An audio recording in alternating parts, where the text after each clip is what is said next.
Bapak Ibu hadirin yang dimuliakan Allah Subhanahu wa taala, peristiwa Isra wal Mi'raj Nabi besar Muhammad sallallahu alaihi wasallam yang sangat luar biasa itu Allah masukkan, Allah mantapkan, Allah sampaikan, Allah patri dalam Al-Quran yang tadi dibacakan oleh qari kita. Bagaimana Allah Subhanahu wa taala memperjalankan hambanya yang mulia, Nabi yang mulia dimuliakan oleh zat yang maha mulia, Nabi yang suci disucikan oleh zat yang maha suci, Nabi yang punya derajat yang tinggi disucikan, diberikan derajat yang tinggi oleh Allah zat yang maha mempunyai derajat setinggi-tingginya. Hadirin yang dimuliakan Allah, Nabi sallallahu alaihi wasallam diperjalankan oleh Allah, maka Allah sebutkan dalam Al-Quran ini menjadi dalil tentang peristiwa kabar perjalanan Rasulullah sallallahu alaihi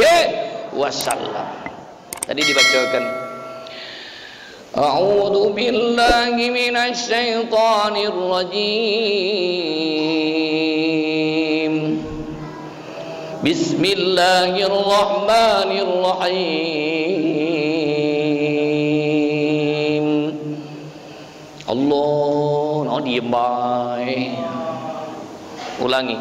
Bismillahirrahmanirrahim. Nak dimarahi niat. Subhanalladzi asra bi'abdihi laylan minal masjidil haram ilal masjidil aqsa alladzi barakna hawlahu linuriyahu min ayatina innahu huwas samiul basir.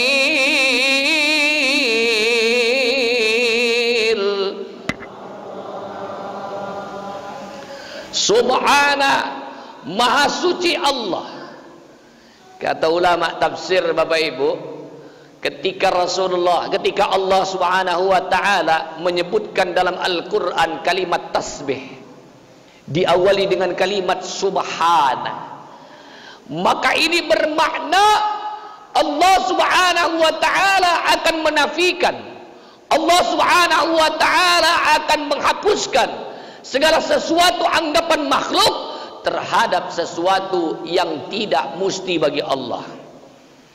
Ketika makhluk mengatakan Allah tidak mampu, maka dibersihkan dengan kalimat subhana, maha suci Allah. Ketika anggapan seorang makhluk bahwa Allah Subhanahu wa taala tidak mempunyai kekuatan, maka dihapuskan, ditekan, diberi segala sesuatu untuk melawan itu dengan kalimat tasbih. Subhanalladzi asra bi'abdihi lailan. Begitu kan.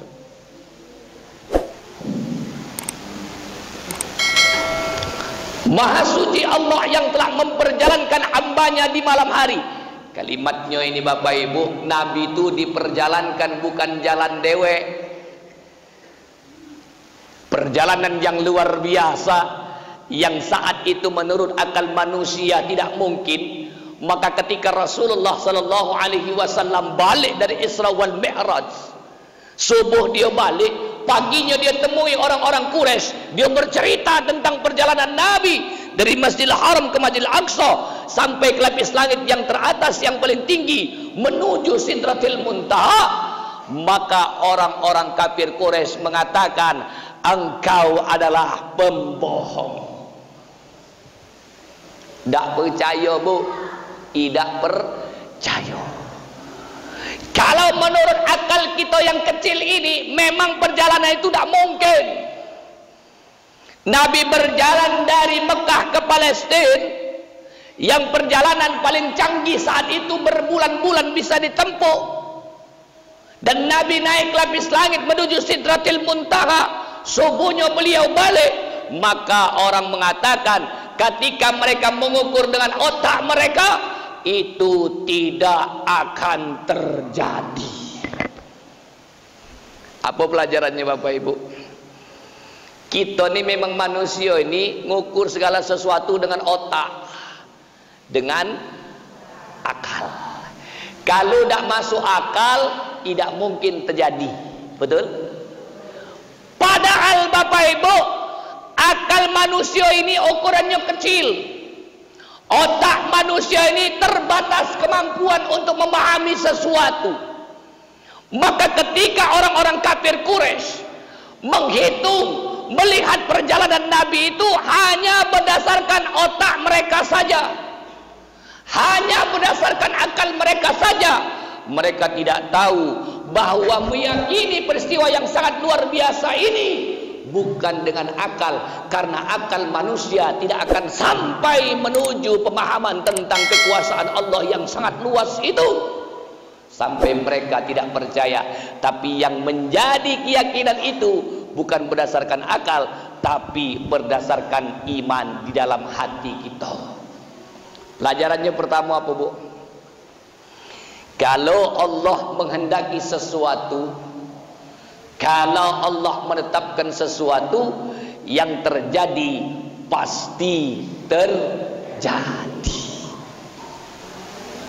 Saya ulangi Bapak Ibu, Bu, saya ulangi. Kalau Allah menghendaki sesuatu, pasti terjadi. Kalau Allah tidak menghendaki, tidak akan terjadi. Sama dengan sekarang yang banyak ditakutkan oleh manusia. Kita sekarang lagi rame, lagi ditakut-takuti oleh virus apa? Corona. Corona itu dari Cina, Bu. Bangsa dari Sekayu bukan corona, kuyung corona itu namanya. Bangsa dari Bungging bukan corona, Kiai Rona. Bangsa dari Jawa Mbah Rona atau Mbah Rona. Ini Bapak Ibu, sebenarnya wabah-wabah ini sejak dahulu sudah terjadi. Cuman ini hitungannya hitungan keimanan kita. Corona ini berbahaya Bapak Ibu, berbahaya betul. Virus ini berbahaya dan mematikan.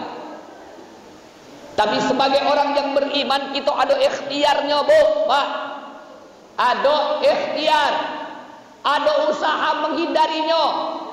Uji pakar kesehatan, rajin-rajin cuci tangan, betul?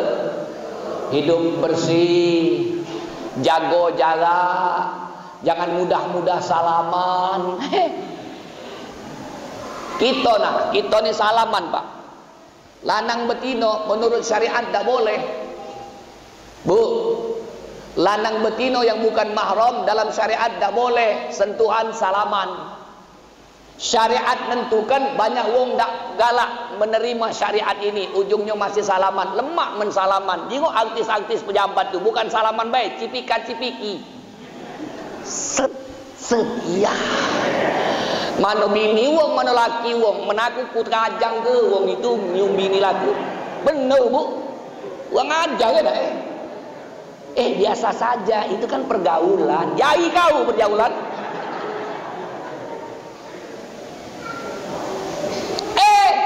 Syariat ngelarang, orang berani melakukan. Sekarang bukan syariat, corona. Tak berani salaman. Jangankan lanang betino, lanang sama lanang lagi tak berani. Ujung nak salaman pakai dengkul, be? Iya. Ini, Bu, ujian kita.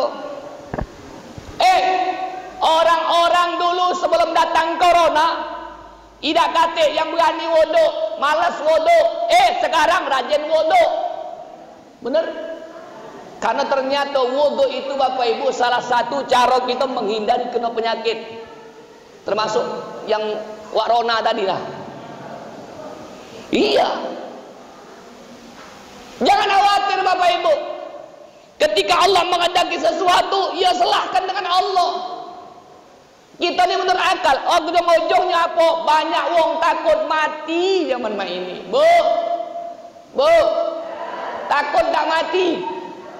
Nih, tak berani jawab kamu. Pak, takut tak mati. Tak jujur, takut oi. Tapi yang kita takutkan kena penyakit corona ini bukan karena takut mati. Kita boleh takut kena penyakit corona. Yang kita takut kenapa? Kalau aku sakit ini, ibadahku tidak sempurna. Betul? Kalau aku kena penyakit ini, aku tidak bisa bermasyarakat, tidak bisa melaksanakan kewajiban aku kepada anak istri aku. Itu yang kita takutkan, bukan takut mati. Amun mati pasti Kata Syekh Abdul Rahman As-Sudais, imam besar di Masjidil Haram, beliau mengatakan, kematian karena corona itu 1%. Kematian karena corona itu 1%. 99% itu kematian yang pasti bukan hanya corona. Nyambung Bapak Ibu? Pak, nyambung? 1% karena corona, 99% bukan karena corona. Banyak. Ada wong yang sehat Bapak Ibu mati. Ada wong yang berbulan-bulan sakit dah mati. Kam min saqimin aisan. Kata Imam Syafi'i, berapa banyak orang yang hidup, berapa banyak orang yang sakit, tapi dia hidup sampailah waktu yang lama. Lah sakit bu, pak, tak mati-mati. Kadang-kadang cucumnya lah, ya ini tak mati-mati bulu. Tengah dahulu 15 kali lah batuk. Kapan di rumah sakit ngap-ngip. Nah laju. Orang rupanya. Masih minta sate ayam pula dia. Ada orang yang sehat mati. Ada yang lagi main bola mati. Ada yang lagi baca buku mati. Ada yang lagi duduk mati. Soal mati itu Bapak Ibu pasti. Tapi persoalan mati itu bukan kapan dan di mana, karena itu urusan Allah. Yang jadi persoalan kita mati lagi ngapo, betul? Pak, Bu. Yang jadi persoalan kita mati lagi ngapo? Syukur kita mati dalam kebaikan. Insyaallah husnul kita berlindung dari kematian su'ul khatimah. Mati dalam keadaan melakukan keburukan dan kemaksiatan. Ada wong yang lagi berjudi mati. Ada wong yang lagi joget dengan biduan mati. Hati-hati yang galak joget dengan biduan, kalau mati ngejut. Betul? Ada yang lagi galak ngomong ke wong mati. Bu, tempat aku sana banyak nian betino galak ngomong ke wong. Iyo, tapi dak ngomong, kode bae mato. Iyo, tempat aku sana Bu, hati-hati. Ada orang yang mati dalam keadaan husnul khotimah. Mau mati husnul khotimah Bapak Ibu? Mati dalam kebaikan mau? Lagi baca Quran husnul khotimah meninggal mau? Lagi berzikir mati husnul khotimah mau? Lagi sujud mati husnul khotimah mau? Lagi dengar ceramah mati husnul khotimah galak? Nih tak jawab kau. Karena kita ni Bapak Ibu kena sudah penuh penyakit wahan. Apa? Hubbud dunya wa karahiyatul maut. Terlalu cinta kepada dunia tapi takut mati. Makanya hadirin yang Allah Subhanahu wa taala, kita bukan menolak himbauan dari pemerintah kita, bukan tak setuju dengan ajakan pemerintah kita. Kalaulah masuk sini, insya-Allah Allah jaga niat kita, yang penting untuk hadir dalam kebaikan dan majelis taklim. Bismillah Bapak Ibu, cuman ngajin-ngajin cuci tangan. Tadi sudah wudu. Bu, Pak. Wudu itu ternyata Pak untuk menghilangkan penyakit. Lihat, ketika kita wudu cuci tangan. Kalau dokter ngajarkan cuci tangan model ini, ternyata Rasul sudah ngajarkan kalau wudhu pakai di sela-sela. Paham Bu? Paham Pak? Sudah kumur-kumur, bakteri dalam mulut kita dikeluarkan. Kemudian istimsyak. Tahu istimsyak Bu? Memasukkan air ke hidung kemudian dihembuskan. Jadi kalau kamu masuk hidung itu bukan cak model kamu galak tu nak.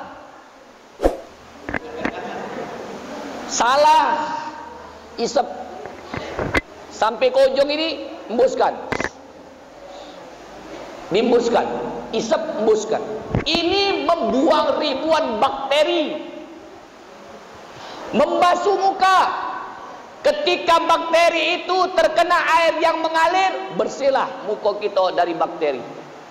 Mencuci tangan sampai siku, membasuh kepala sampai ke telinga, sampai ke kaki. Ternyata Bapak Ibu diteliti, sumber penyakit bakteri dan virus itu akan masuk di mana? Di tempat-tempat yang sering kita siram dengan air wudu. Jadi mulai hari ini Bapak Ibu, Bu, Pak, mulai hari ini dawamkan wudu. Biasakan berwudu. Nak tidur wudu. Nak pergi ke kantor wudu. Nak jualan ke pasar wudu. Adik-adik nak pergi sekolah mandi dulu, sudah mandi wudu. Seluruh aktivitas kita jangan berhenti untuk mendawamkan wudu. Maka hadirin yang dimuliakan Allah, perjalanan yang sangat luar biasa. Nabi sallallahu alaihi wasallam itu diyakini bukan akal, tapi dengan iman. Bu, tidak ada yang tidak mungkin bagi Allah. Apalagi ibu-ibu, bapak-bapak, kita punya kepengen, kita punya cita-cita, kita pengen mendapatkan sesuatu sesuai dengan apa yang kita inginkan. Ingatlah, ketika kita bercita-cita, ada adik-adik yang baru tamat kuliah melok tes PNS, tambatkan kepada Allah. Tidak ada tidak mungkin bagi Allah. Tambatkan kepada Allah, minta pertolongan kepada Allah, karena tidak ada yang tidak mungkin bagi Allah. Kemudian Bapak Ibu, Bu, kita ni kadang-kadang merasa otak kita ni bisa menyelesaikan segala sesuatu.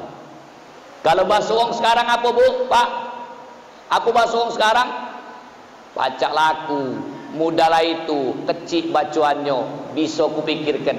Inilah kesombongan kita. Bapak Ibu, banyak wong yang sombong sekarang. Dia bisa menyelesaikan segala sesuatu urusannya hanya dengan akalnya saja, dan ini tidak akan mungkin. Maka Rasulullah SAW ketika itu mengatakan, mereka mengatakan Nabi adalah pembohong besar. Singkat cerita Bapak Ibu, saya tidak akan bercerita tentang Isra Mi'raj ini dari awal sampai akhir. Kita akan bercerita makna yang terkandung dalamnya. Singkat cerita, Nabi SAW berjalan dari Mekah ke Palestina, naik ke lapis langit ke-7 sampai Sidratil Muntaha.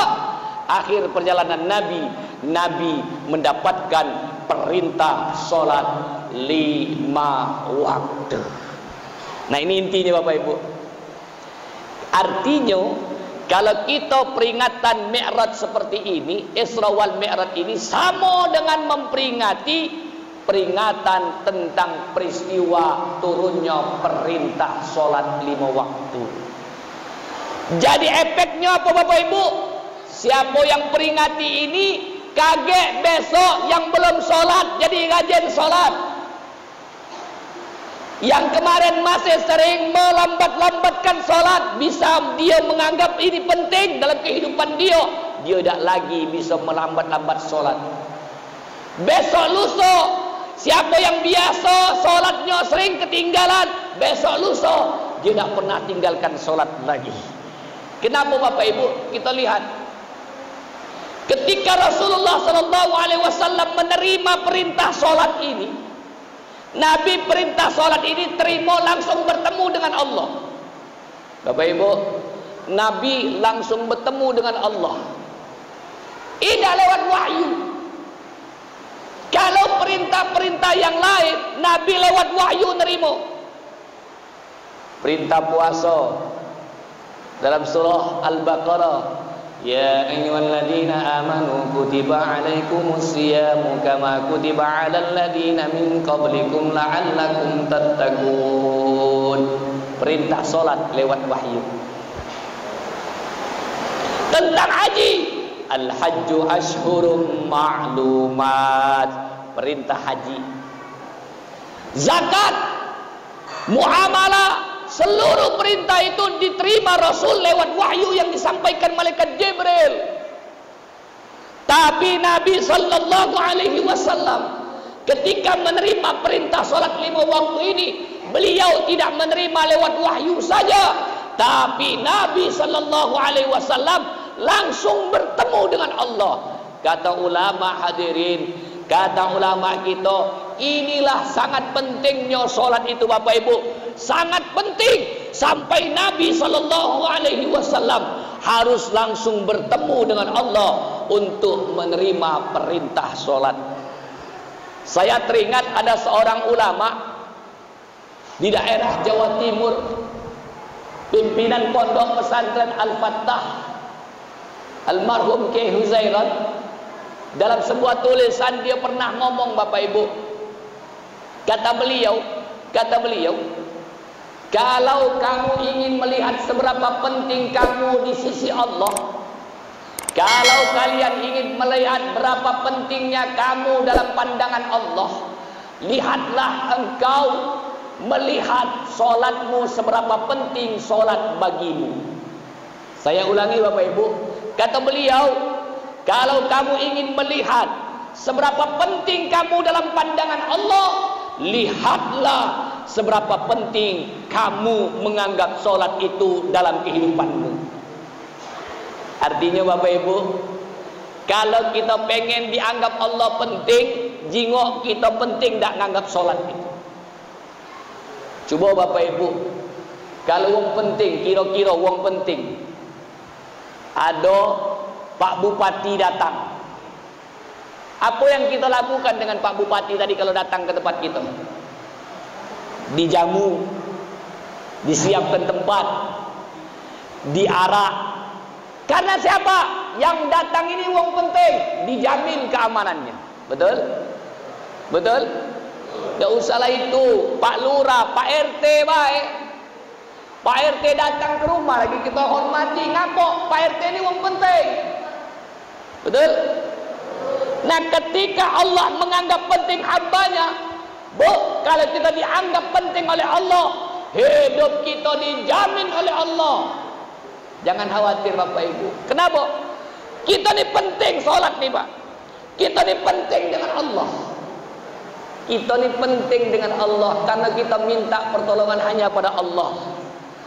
Kita ini penting dengan Allah karena kita tidak bisa apa-apa tanpa pertolongan Allah. Maka Bapak Ibu jangan sia-siakan sholat, jangan lambat-lambat sholat. Kenapa? Kita merasa penting dengan sholat ini untuk kita minta kepada Allah.